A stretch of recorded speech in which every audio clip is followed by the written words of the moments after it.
like a circle in a spiral, like a wheel within a wheel, never ending or beginning, like the circles that you find in the windmills of your mind.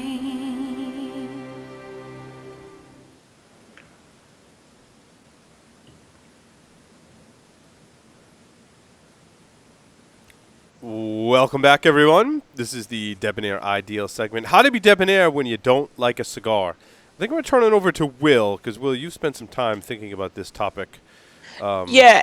You're probably Yeah. a little more debonair than I am when you don't like a cigar, although I've gotten better over time. You've been kind of rubbing off on me in that respect. So, This was a really tough one, and I kind of thought about it, from again our guests who do blind reviews, but you don't have to be a reviewer to be in this type of situation.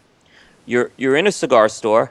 Maybe there's a manufacturer who comes in, and he hands you a cigar, and the cigar just you don't like it. Do you go say great cigar? yeah, do you just flat out lie? Be like, dude, that cigar's great. It's great. Do you say it sucks? Yeah, you don't want to say it sucks, right? Right. You don't want to say it sucks, but it's a tough position to be in because you want to be debonair about it. Yeah, and sometimes, Will, the answer of, well, it's not in my flavor profile or it's not in my wheelhouse can lead to the person who gave you the cigar to ask questions like, oh, well, what was it about it? And you're like, I don't know, this cigar sucks. What do I say? So it's a tricky one. Yeah, it's a tricky one, and I've had to dance the line on that a few times. A lot of times.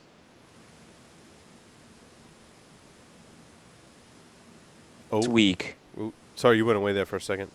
Okay, am I there? Yep. There's a cigar I smoked this week that was in this. It was actually flavor-wise, it was good, but it really needed. And I'll talk about it in the smokes of the week. It really needed a little more strength and body. And I, that's something, for example, to kind of come out and say I like the flavor, but to be honest with you, I felt it could use a little more depth. It could use a little more pop to it to enjoy it. So I mean, that's one way to kind of be honest. I mean, another way you could just come out and say, I don't. My profile is maybe I smoke mild, and you know what? This is just not in my profile at all. I do think if there's a serious problem with the cigar, you do owe it to that manufacturer to give honest feedback. Yeah, I agree. There's a way to give honest feedback even if you didn't like a cigar that by most manufacturers will be appreciated. Right. Like you said, Will, a lot of times what I'll do is when I want to be very diplomatic and honest about it at the same time, which is a very difficult thing to do, I will talk about the positive qualities of the cigar. Hey, it burned great, had good construction, the draw was great. I kind of break down those categories and talk about where the cigar was good, but maybe the flavor was just unbalanced, or some of the other things that you didn't like about the cigar, and just be very, very honest. There was too much spice for me, that kind of thing. Stalling works. Stalling works too. Can I get you a drink? Did you? Yeah, and I'm not kidding about that. So sometimes, if you're not going to get through the cigar, you stall it, you smoke it slow, you try to be diplomatic, and then when they leave, you just kind of end it. Yep. And I mean, it is. We've done that. I'm sure on the show. We've all done that on the show as well. Absolutely. But I mean, I've done it in person too. Mm-hmm. If I'm getting a lot of ammonia, I'll be totally honest. And I'm getting ammonia off this cigar. Mm-hmm. Hey, I'm sure it's really good. You wanna, I'd love to try it again. But if there's ammonia, that's some honest feedback. Absolutely. Yeah. It's a slippery slope for sure. I've had someone say, put the cigar down. I'll give you another one, or I'll send you another one. Because and they respected me for doing that, saying, hey, I do want to smoke it again. They gave me a lot of respect on that. Yep.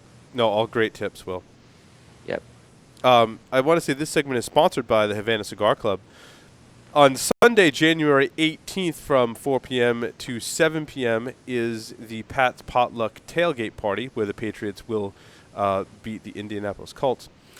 Bring an entree, appetizer, or dessert and join the tailgate party. All participants will be entered in a raffle for swag and cigars. Stay for the game and get a chance in the game where the Pats will win. Get a chance to win more cigars. If you haven't figured it out, I'm a Patriots fan. Also, we recorded a segment with Todd and Brenda from the Havana Cigar Club. Brenda. So make sure you check that out. Yes, we had a female guest on the show, which is always very popular here at the Stogie Geeks, as most of the time there are male hosts and co-hosts and guests that come on the show. So it's very refreshing to mix it up on the gender side of it with guests on the show. And Brenda knows. Brenda knows. I've seen her on social. She knows her stuff. Yeah, absolutely. Well, and that was, we requested Brenda come on the show because she is very much a Stogie geek. So, yeah, we smoked the Ashton ESG 22-year Salute Torpedo, which is from the Cigar Aficionado's Top 25 list. Yeah. By the way, I was like, oh, those. Yeah. Smoke. Yeah. And thank you to Havana Cigar Club as they donated the cigars that we smoked on that segment, which is very generous of them, as that retails in Rhode Island for $23 per cigar. So that was very generous of them. I really like that cigar. I mean, not to give it away for the video. I mean, you'll find out what Brenda and Todd both thought of that cigar in the segment. For me, I really like that cigar. I think that some of the opinions out there are that they're overpriced and it doesn't live up to the price. And I'm not going to lie, I thought that about some other releases of ESG in various sizes and years. This one, however, I really like a lot. I think the flavor profile is really, really strong, one of the shining elements of that cigar. So, yeah. No, and I agree with you. And I was, like I said, I thought that was going to be the Cigar Aficionado #1 this year. I was actually making my prediction. It did get top 10 because I knew they really liked it, and I kind of agree that it's a good cigar. Now, just to kind of tease folks, I think we're going to have more segments with Todd in the upcoming weeks like this. Yep, absolutely. And hopefully with So, all of our other sponsors as well. So making use of the studio, we actually set up the other set again for this year. So we'll be using that more and more. Yeah, kind of just get a smoke in real time and, just kind of a little more of in a casual type of setting, I think, more or less, instead of the hardcore review piece we do now. So I think it's a good other feature to look forward to. And speaking of that, Will, what do you got on your list for Stogies of the Week? All right. I had a pretty interesting week with Stogies of the Week. I guess, Paul, can you start? My list just kind of froze here. So I did this cigar. I can say, not going to talk about the cigar. I'm going to talk about the packaging first.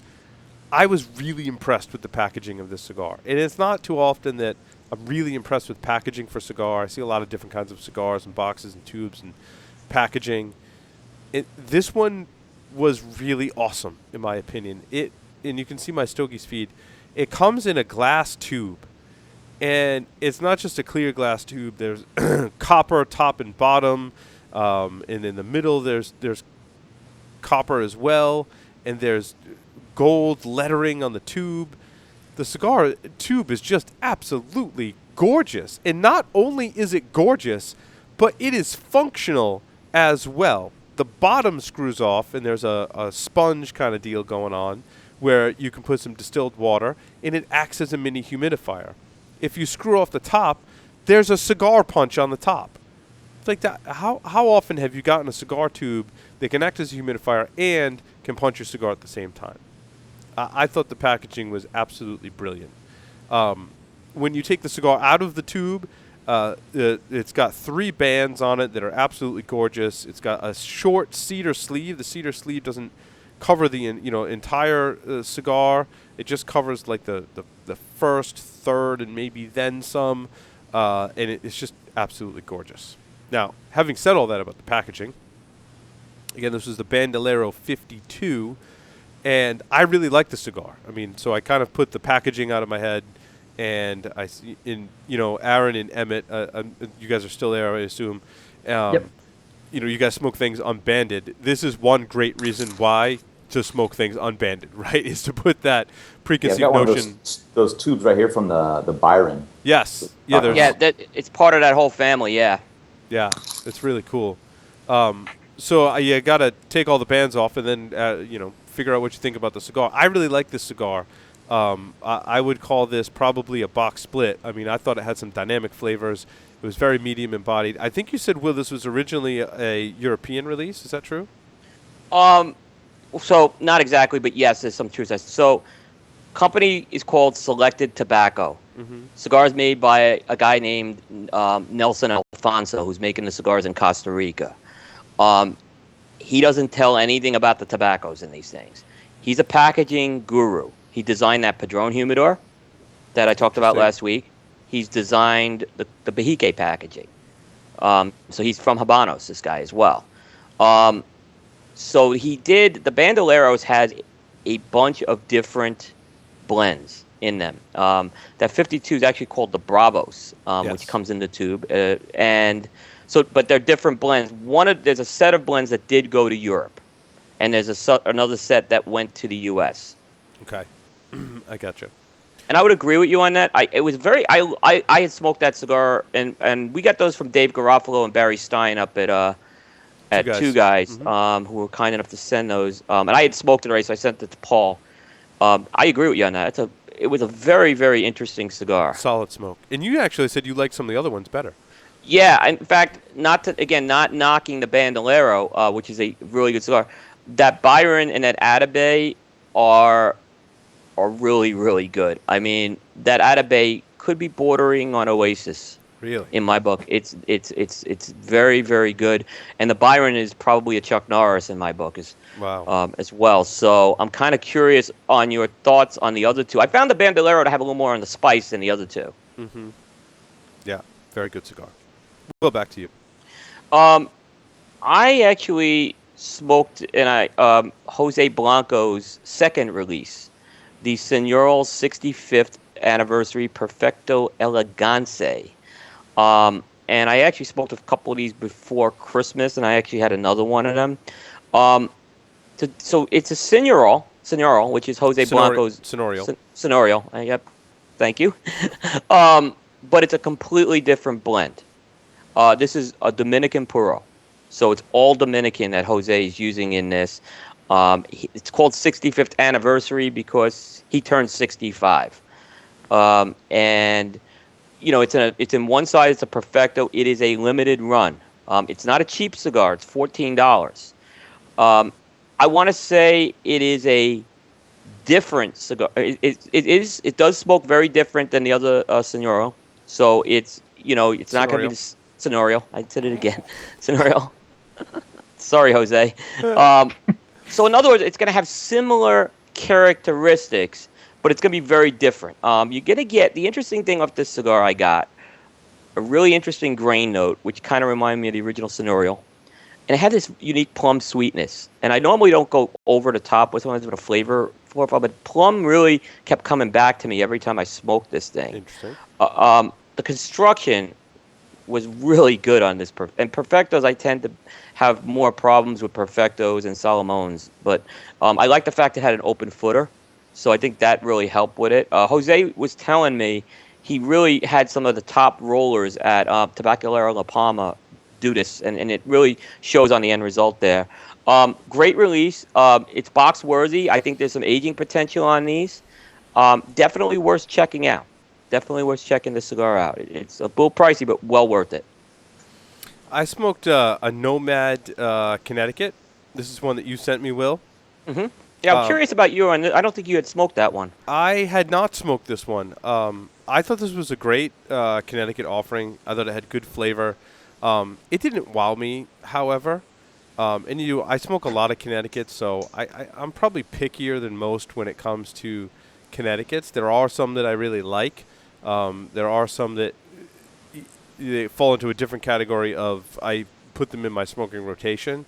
But this one would probably be a fiver in my book. I thought it was a solid offering, but it didn't really stand out for me in terms of Connecticut's. I would like to smoke it again.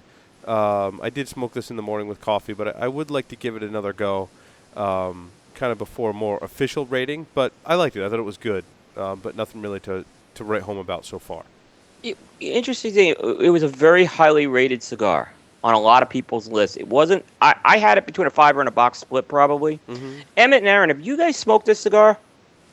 I haven't had that one. I tried the C276, I think, but I haven't That's a tried the Connecticut. Oscuro. Yep. Yeah, I smoked But the yeah, a lot of people Connecticut. really liked this cigar. A lot of people really did. Yeah, for me, it was kind of, I'm going to try it again. So, back to you, Will. You there? Yep, you there? Yeah, I'm here. Okay. I went back and I smoked a cigar that we had on the show a couple weeks ago. It was the La Flor Dominicana 1994 Rumba. And this is the cigar we had John Carney on a few weeks ago. And this is the release they did for the company's 20th anniversary, or actually Lido Gomez's 20th anniversary in the cigar business. It uses a San Andreas Mexican natural wrapper over Dominican binder and filler. The Rumba is actually the one I smoked on the show as well. It's a 6.5 by 52. Good price point. It's about $7.80. And John, if you go back to episode 123, John Carney, I had a great time on that show. He really talks a lot about what they were trying to do with that cigar, which was go for an area of the market they weren't hitting, which is I think that medium area with it. I think it had a very unique flavor profile. I can honestly say that this cigar smoked like no other cigar it had. It had a kind of a cedar, had a little bit of cayenne pepper, a bready note. I even got a little bit of dried meat on it, kind of as the unorthodox flavor, so to speak. But I thought the cigar did a good job at being a dial-back smoke. So I think they do accomplish that. I think this cigar, if it had a little more body to it, I'd probably rate it higher. I mean, so it's one of those where I think if the flavors were a little more heavier on the palate, I think I'd like it even better. I had it as a 5, which is, again, it's not a bad rating by any means. Like I said, this is one I want a little more oomph with. But, this is another cigar that's been pretty popular. A lot of people have really had a lot of good praise for it. Yeah, well, I smoked that cigar just yesterday, and I really liked it. I thought it really shined on the retro hail. That's really where the flavors were coming through. Which size? Do you remember what size you had? I smoked the Roomba as well. Okay. Yeah, I thought the Rumba was actually one of the two smaller sizes in that were the two best. The Rumba and the Conga were the two best. Well, I smoked one off the Cigar Aficionado Top 25 list. This was the Matilde Renacer Corona. Did I say that right? Renacer. Jose Sayas. Now I'm doing Jose Sayas. This was number 19 on their top 25 cigars of 2014. That made our list too. Yeah, I thought this was a very solid offering. I thought that smoking experience aside, I don't think I had the best burn, draw, and construction with it. However, the flavors that I picked off this cigar were very, very good. It was all about flavor for me in this particular cigar. I was just reading Cigar Aficionado's description of it. They describe it as hearty coffee wood spice with a cocoa finish. I don't think they're very far off the mark there. I like their hearty coffee description. I think I would like to try this cigar again with coffee.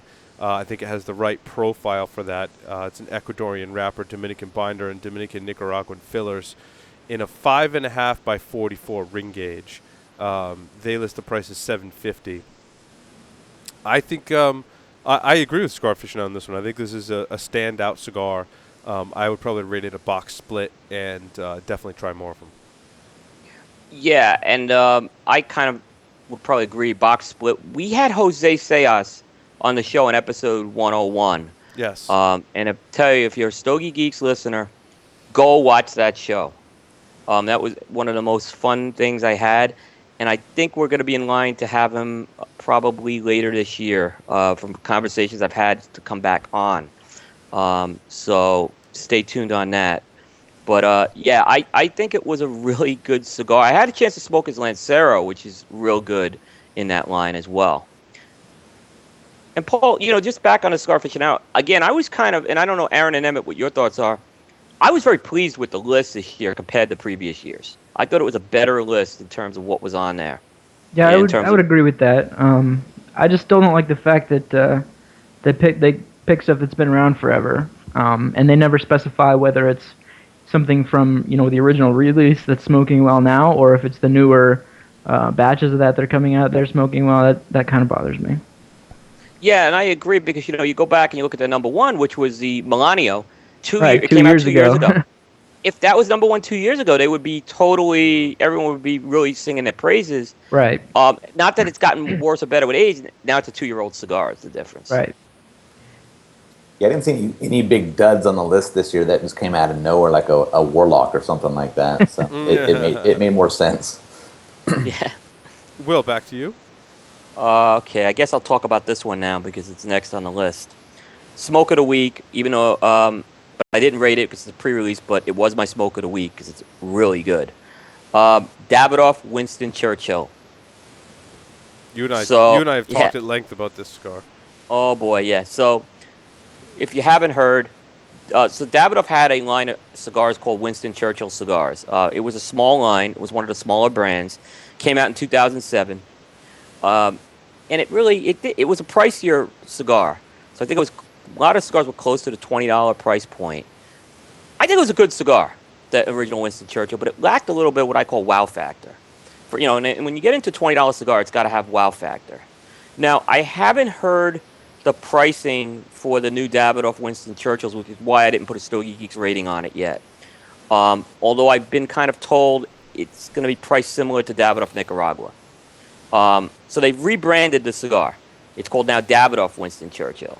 It has a white and gold band. It's going to Davidoff appointed merchants now, which is a different thing. So it's going to be, you got to go to one of those Davidoff that has white label to get it. They've completely new bands. It has a Winston Churchill silhouette on it. Completely reblended this cigar. So it's nothing like the original. I'll kind of start with the filler and go up on it because it's an interesting blend. It's a Dominican filler. It's got a San Andreas Negro binder. The wrapper is an Ecuadorian Rojiza wrapper, which is one of those Davidoff wrappers that I think is giving Davidoff some of the edge right now. If you've smoked the Zeno Make of New York, it uses that same wrapper. It's a beautiful wrapper. And if you see the picture, it's real silky on this thing. It's a wonderful wrapper. This cigar was night and day compared to the original Winston Churchill. It's a home run. It's got tons of flavor. It's going to have a lot of natural tobacco, little of the grassy notes, a little of the herbal notes in there. It's got some of that black pepper that you'll have associated with a Henke Kellner cigar. There's a little bit of fruit sweetness in the background. As the cigar goes on, though, it develops this cocoa flavor. So it kind of completely changes along the way. Where it's one of those cigars, again, that gets better along the way, where towards the end of that cigar, it's absolutely fantastic. I should mention I smoked the Toro, which is a 6x54 as well. While this cigar had the wow factor. I think it's going to be a huge hit for Davidoff. I think they're pressing a lot of right buttons right now. I hope they can just keep up with it right now.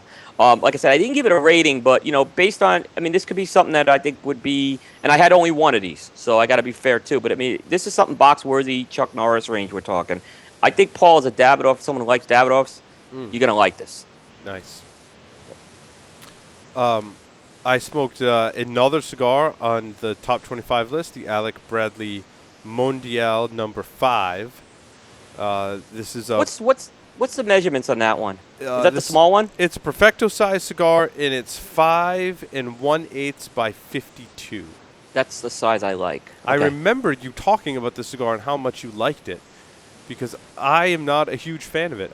Maybe you set my expectations too high.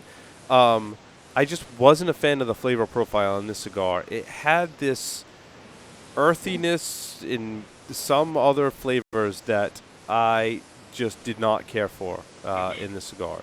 The burnt on construction was okay, but I just was not a fan of the flavor profile.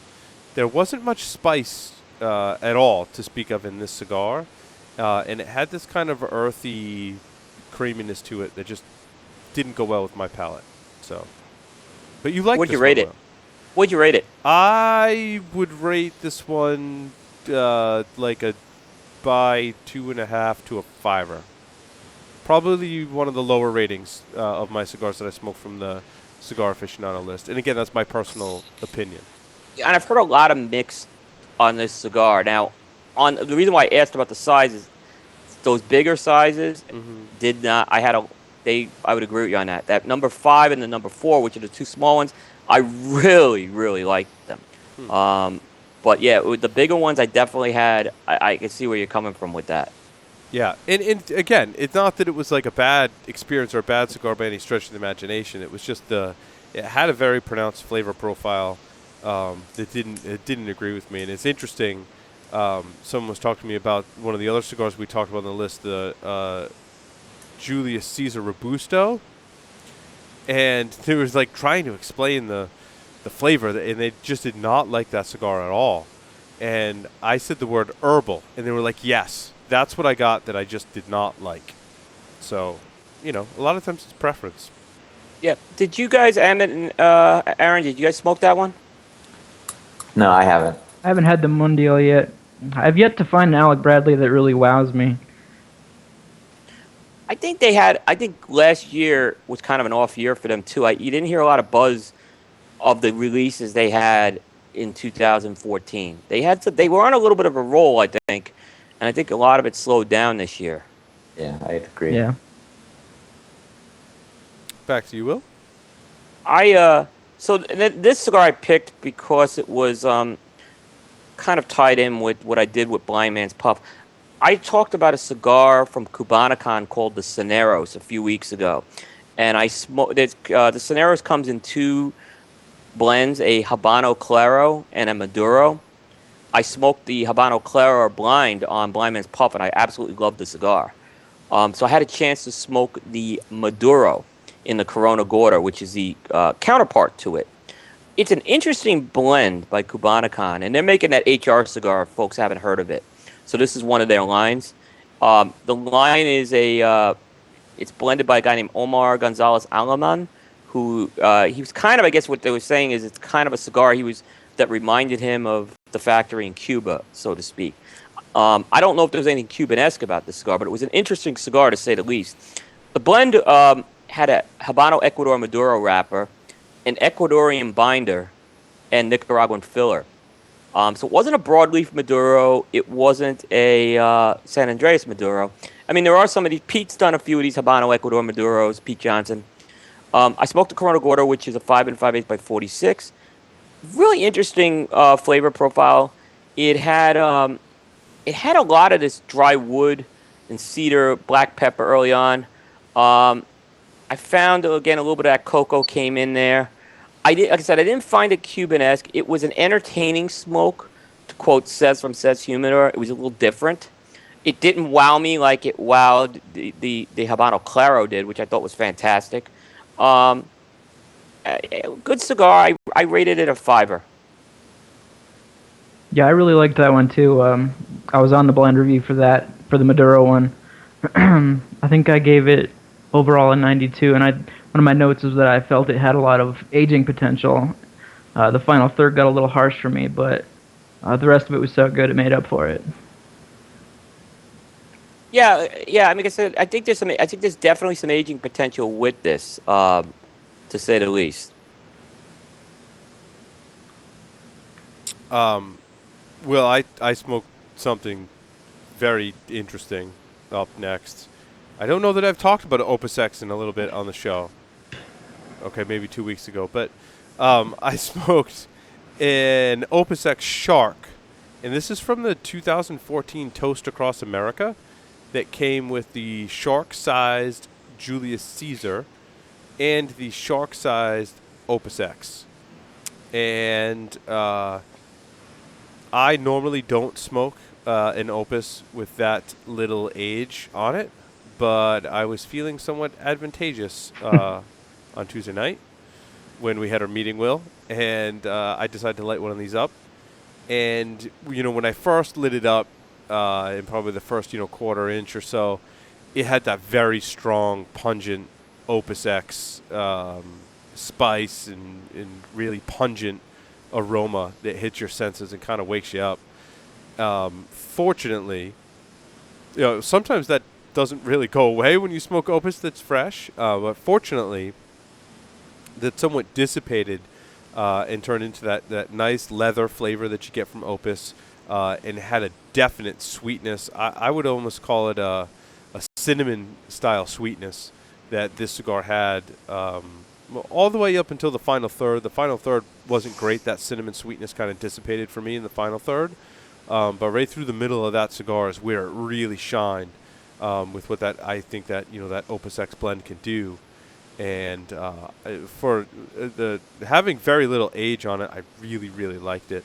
I think it's a really good cigar. I think it's going to get really good with age. I think that pungent aroma you get in the beginning is going to dissipate, and I think it's going to pick up in flavor in the final third with age. The wrapper on this one, I don't know if you can see the picture of it, Will. It looked a little darker to me than your average Opus wrapper. I'm looking at it now. Yeah, it kind of has a very chocolatey look to it. It does. It could Maduros are even in Opus are even darker than that, but it did have a darker wrapper on it. And the band is, of course, very beautiful. The traditional Opus band, and they put this red secondary band on it that really stands out. It's kind of very eye-catching. So these. What did you rate it? I would call this, as it stands today, factoring in price point because it is a rare cigar, I would call it a 5-er. I think with age, this could very well, if it holds up the way I believe it will, go to Chuck Norris and maybe bordering on Oasis. Yeah, that's how good the flavors were in the middle. It really held my attention, and had that awesome cinnamon sweetness. Yeah, and you have smoked quite a bit of Opus, I think, so you kind of know how these things go.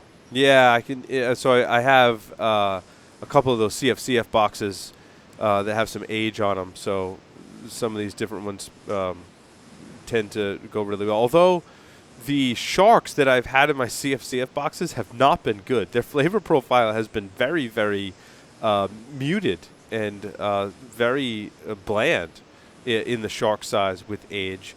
Although I've had some other Shark sizes that are fantastic. So they tend to be a little inconsistent. This one has a lot of character right now, so I would.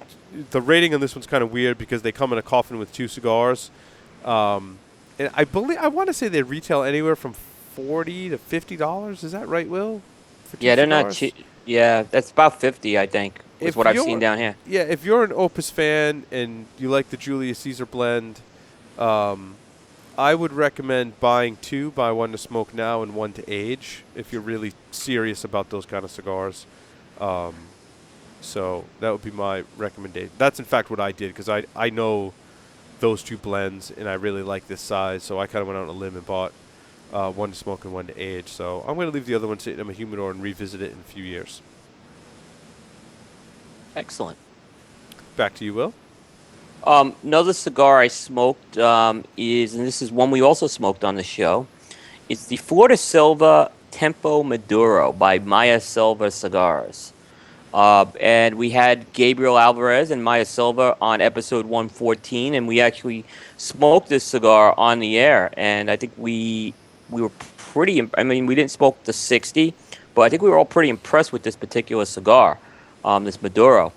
It's using a Honduran Jamastran Maduro wrapper, a Matafina Brazilian binder, and Habano fillers. And this was a 6x60 that I smoked, so it was really interesting. And it's we have a bunch of background on Maya Silva on the show, but this is a line that's being really more introduced or reintroduced into the U.S. market right now. This is a powerful cigar. All right, in the 60. This is not a cigar for a beginner. It's got. This isn't their lighter blend. No, this is the Maduro. Blend. Yeah, this is the Maduro. Okay. Yeah, you smoked the Maduro on the show, I believe. I don't. But and with Todd, I smoked on the show. Yeah. Yeah, yeah. But this one in the 60, I found to be real. It was a powerhouse. Nice. This was not a mild Maduro by any means. Classic Maduro flavors. You're going to get those cocoa, the cedar, the pepper, a little nut. What I liked about this kind of cocoa flavor is it kind of varied within itself. So sometimes it was like a dark chocolate.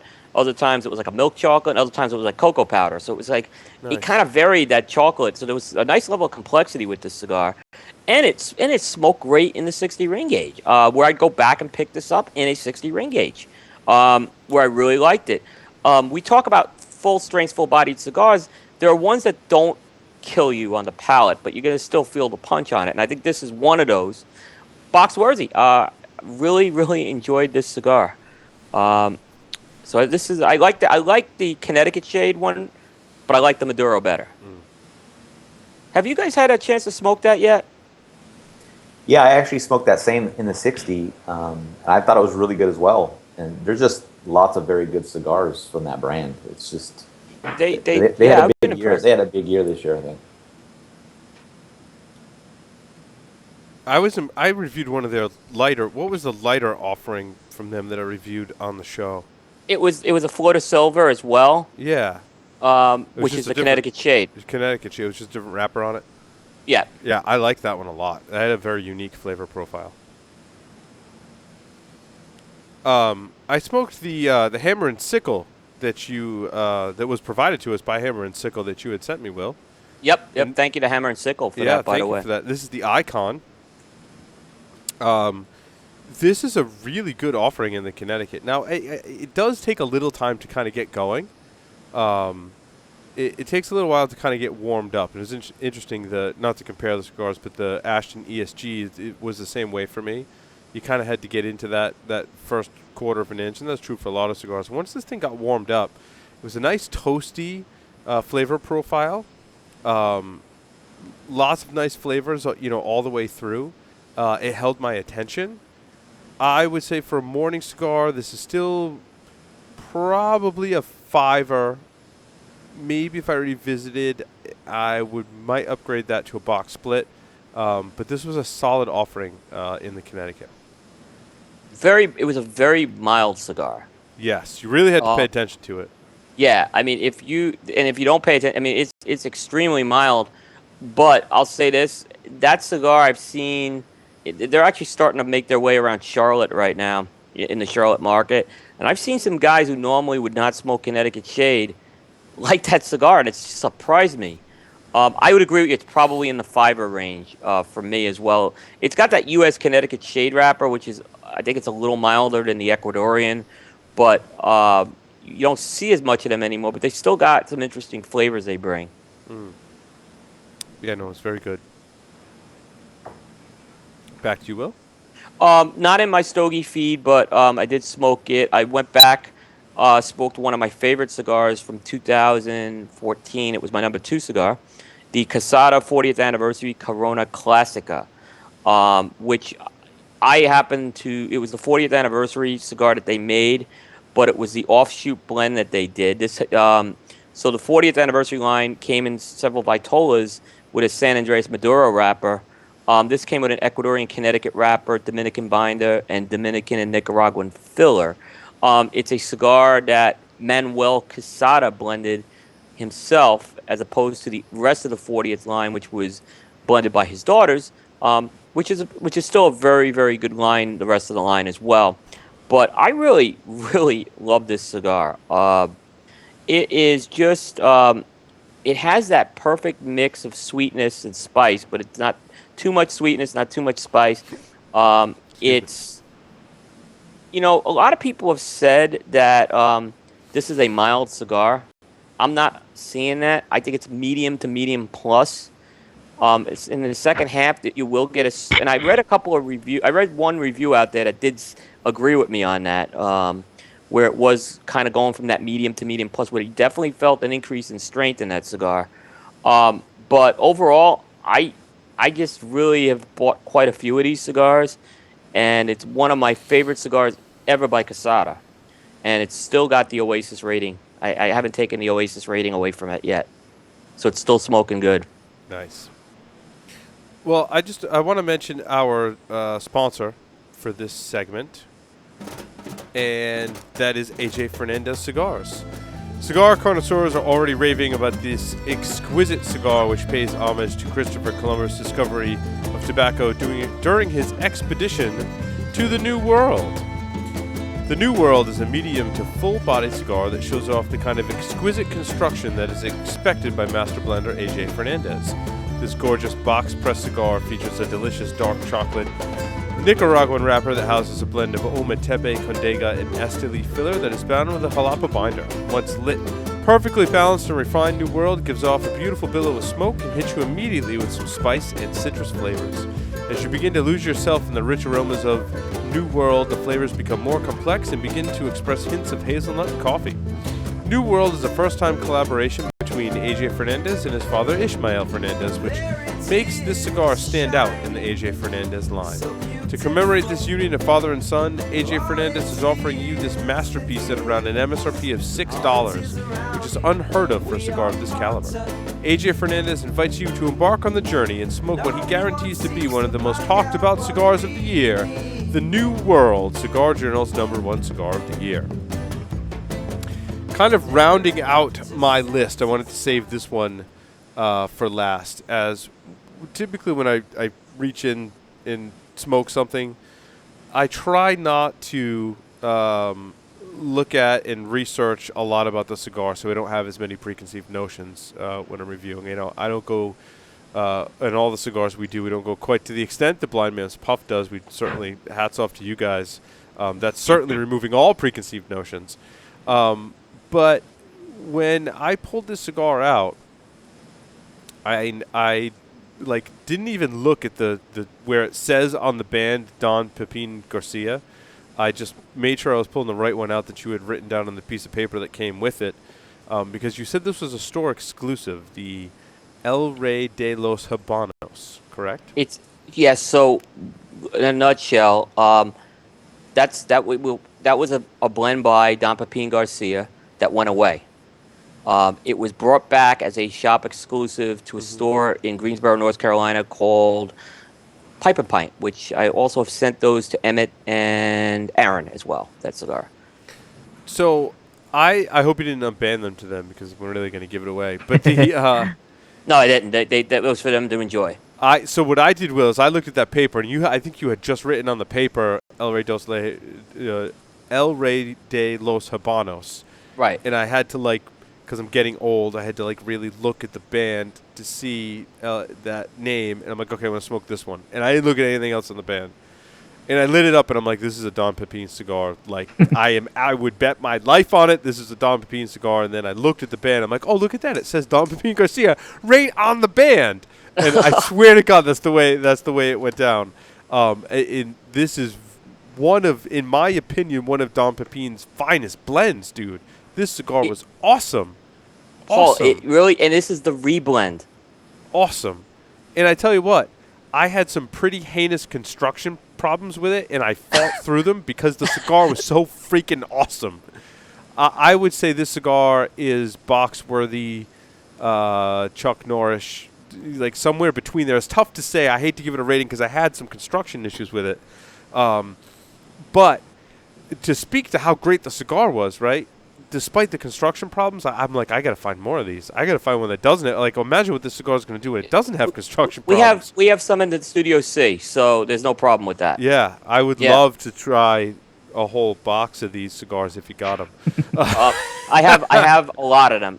Pipe and Pint, I got to thank them. They provided a lot of these cigars. I smoked one a few weeks ago, too. There's a review on Cigar Coop. What did you think of it? I didn't read your because, like I said, I tried not box to. Worthy. It was a box worthy. I really was surprised how they got this blend so close to the original, but it's still a little different. Here's the thing: I've been a little disappointed what's come out of my father this year. Yeah, this is not one of them. Oh, this was really good. All the things and flavors that they can get out of the tobacco that they have to work with, they really hit the money with this one. Because it has some pepper, but it's so well balanced inside of the cigar. It's a great experience. I really liked it. Yeah, and I know the guys at Pipe and Pint were, and there's an interview I did with Don Pepin on Cigar Coop. It's a written interview where he talks a lot about this particular blend. This is a very special blend to him because that was his nickname, El Rey de los Habanos, back in Cuba, which I didn't know that. Interesting. Yeah, so it's the red label, but you can't, like I said, This is a reblend, so they did change the tobaccos. It's pepin grown tobacco now in there. And, I'll give a shout out to Pipe and Pint. Call them up or go to their website, thepipeandpint.net. You can order that cigar. Nice. That was pretty much all I had. I smoked some other ones in there, but we can save them for next week. Yeah, I'm done as well. Okay. So, what do you want to do next, Will? Well, I want to go into a segment. There's been a lot of. Do you want to take a break before we go into a segment? We could do that. Okay. We'll Okay. take a break. We'll come back. We're actually on time tonight. This is amazing. It's amazing. So we're going to take a short break. We're going to come back, and we're going to do your segment, or we're going to do my segment. What do you think, Will? Let's do mine because we got Emmett and Aaron on if they want to stick around. Okay, I agree. Yeah. My segment was on vapes anyways, and people would say bad things about me in the chat room. So I wasn't gonna be the one to sell them down the river. Well, you guys don't vape? Come on. I do, and when I talk about it on the show, I have to be We get very hate mail. Yeah, like I've already talked about it too much in this show. So we're gonna take a short break and come back and not talk about vapes. So Yeah, you can thank me, Stogie Geese. yes, we'll be right back.